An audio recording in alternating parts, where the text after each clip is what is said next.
A certain man had 2 sons, and the younger of them said to his father, "Father, give me the portion of goods that falls to me." So he divided to them his livelihood.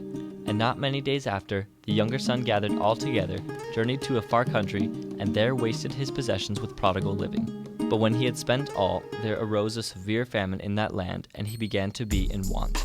Then he went and joined himself to a citizen of that country, and he sent him into his fields to feed swine.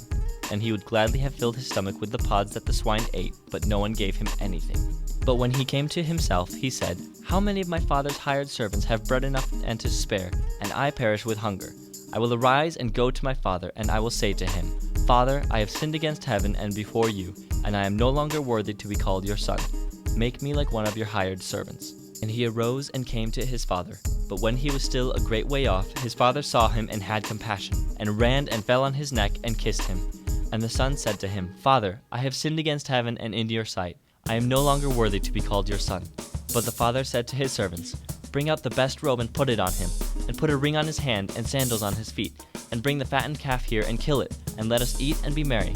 For this my son was dead and is alive again. He was lost and is found.' And they began to be merry. Now his older son was in the field, and as he came and drew near to the house, he heard music and dancing. So he called one of the servants and asked what these things meant. And he said to him, 'Your brother has come, and because he has received him safe and sound, your father has killed the fatted calf.' But he was angry and would not go in. Therefore his father came out and pleaded with him. So he answered and said to his father, 'Lo, these many years I have been serving you. I never transgressed your commandment at any time, and yet you never gave me a young goat that I might make merry with my friends. But as soon as this son of yours came, who has devoured your livelihood with harlots, you killed the fatted calf for him.'